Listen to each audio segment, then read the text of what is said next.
Hey everybody, it's Chad from Colorado Giants. It's Tuesday, and you know what that means. Yes, it is time for an update.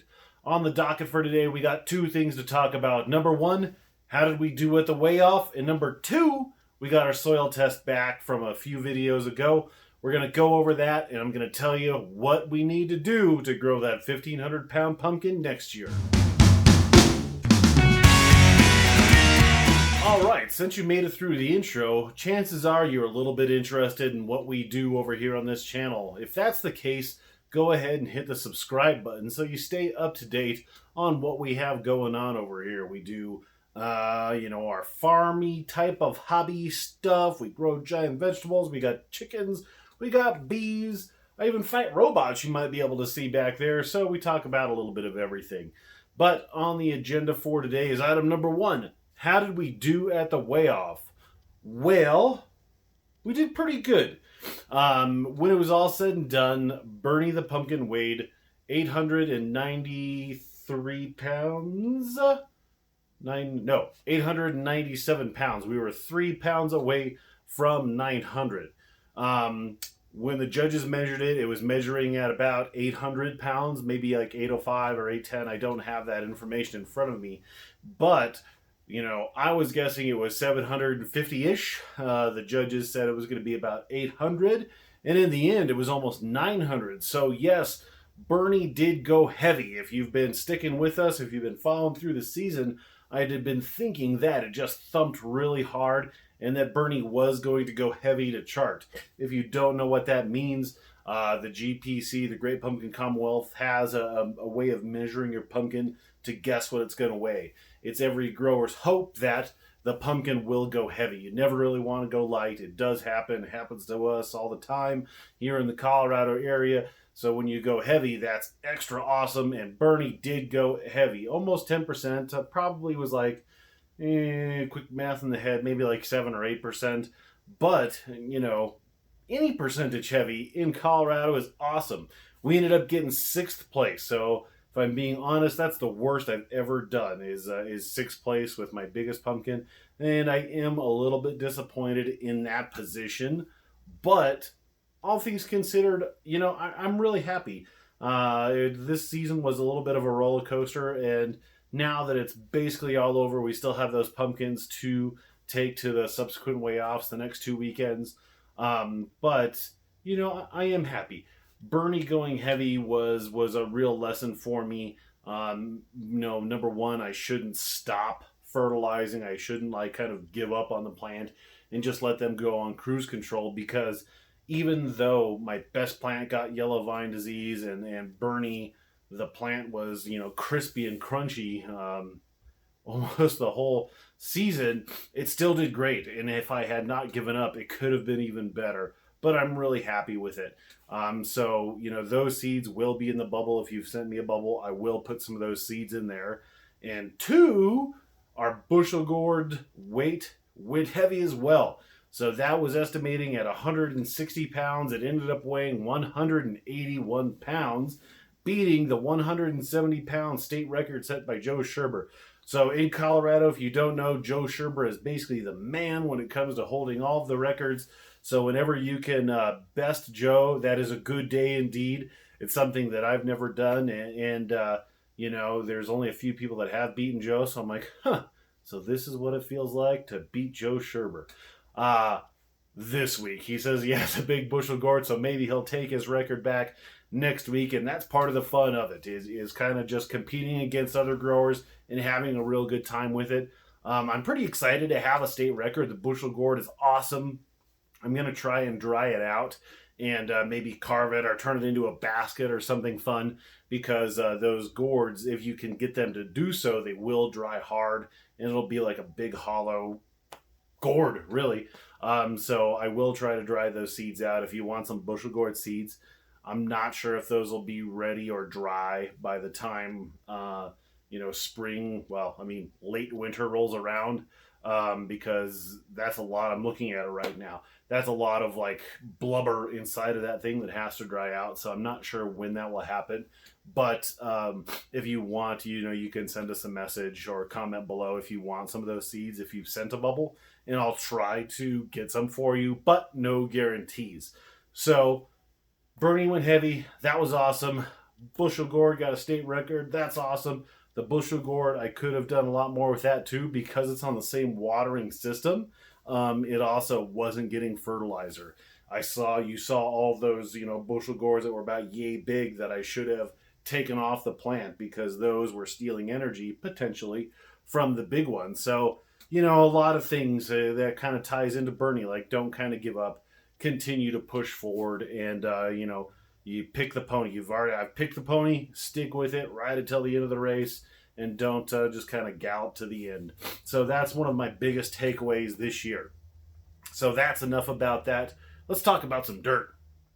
Okie dokie, and here we go. Here is the Western Labs soil report. So when you send it in, you can see it comes back, the Atlantic Giant Pumpkin Soil Report, date, paid, all that jazz. And then it will go through all of the different metrics of your soil. So remember, like I said a little while back, this is a recipe. So we're trying to bake a cake, the perfect cake to grow the most giantest pumpkin that you can imagine. And this is kind of a roadmap of what you need to do. So, pH ideal, maybe 7.4, tells you what type of sand you have or what type of soil. And I'm just going to go ahead and be brutally honest right here. A lot of this stuff, I have no idea what it means. Not even a little bit at all. I know what it tells me.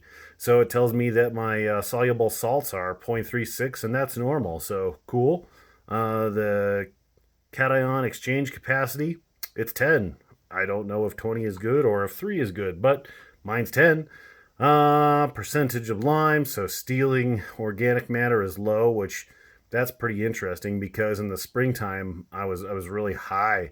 My nitrates are really low. Ammonium, well, it doesn't give me, it says it's 5, so that means something. I don't know what it means. Phosphorus, very high. Calcium, high. Go over here, adequate, very high, adequate, low, adequate, blah, blah, blah, blah, blah. And then some of these things, so that's CEC, whatever that means. Ideal is 65 to 80. Mine's 186. Magnesium, 10 to 20. I'm at 28. 2 to 6. I'm at 9. Sodium, 5. I'm at 4.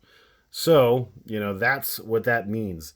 There are some good people out there that know what all this means. And if you send them emails, like if you're a customer, Ron Wallace's, wowwonder.com, he'll help you out. There's Mark Clements. He has a few people that he likes to work with from this. So if you're at worldwidegiantgrowers.com, there's tons of people out there that will help you. Bigpumpkins.com, Cecil Weston, Matt Tabacco, the mad scientist.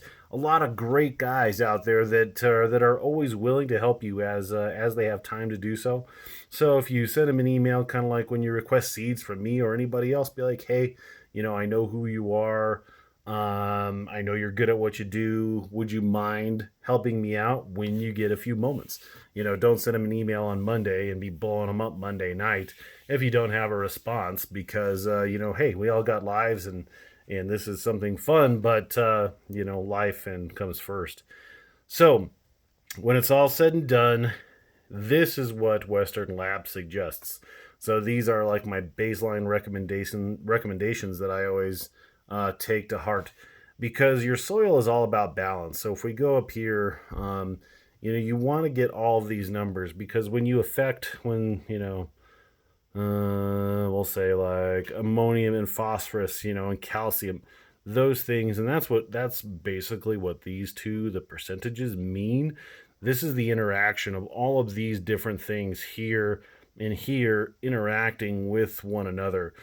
The numbers can be higher or lower, and that is okay if you're a little bit higher or a little bit below. But what you want them to be is, working together in that certain way. You want things to be balanced. So like that, these percentages. So, the ideal calcium to phosphorus, and you can see that here. So I'm 43 to 1. The ideal is 100 to 1. Calcium to magnesium, 11 to 1. I'm 20 to 1, et cetera, et cetera. So this is really what you want to, these things right here are what you want to bring into balance. And you use these numbers up top, which spits out these ratios and percentages. This is what you want to adjust. And then down here, this is how you adjust them. So to bring all these numbers into ideal, or where they recommend them to be, they give you the pounds per 1,000 square feet. Being my patch is 1,800 square feet, you'll just have to do a little math here, or I will rather, to figure out what it is. So per 1,000 square feet, I don't know why that came up. There we go. Per 1,000 square feet, I need 3.6 pounds of nitrogen, 1.7 of phosphate, potash, sulfate, magnesium, elemental sulfur. That's to bring the pH down. And then iron, manganese, copper, and boron. Just little bits of those guys. So that is what I need to do to my soil now, and let it rest all winter, and let this cake mix basically kind of percolate and cook over the winter so that it's ready for the spring. And that is that. So we went over the numbers for the pumpkins, the bushel gourd, my soil report. Now, before I can really dig into the soil, I'm going to amass all these things so I have them, so that I can rip up the soil, add all that stuff, all of my ingredients to my cake mix, and then I'm going to till it up and throw down the cover crop. The cover crop will also help with the nitrogen. Then we're going to test the soil again in the spring and see how those adjustments worked for us, and then do like a final tweak before the pumpkin plants go into the dirt. So that's about it. I will go through the comments of the last video. Now you know Bernie the pumpkin weighed 897 pounds. We will see who is closest. If you are closest, you will win a t-shirt. So the guessing period for that is over. Thank you for participating. Thank you for commenting. And then we're also going to choose a random person, because we are past 500 subscribers. Woohoo! Thank you, guys. We're going to choose one random person to give a shirt away who commented in that. So we're going to give 2 t-shirts away based on the comments from the last video. And that is it for this video. I have a handful of boxes and packages sitting around the garage. I did take some footage at the last weigh off, so we do have a lot of content I'm getting queued up for.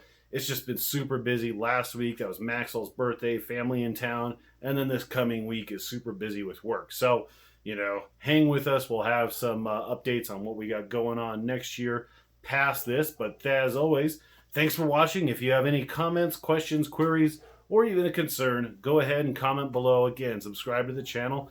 And thanks for watching. We'll see you next time. Get out there and grow a pumpkin, or a big bushel gourd, or tomato, sunflower. Just grow something.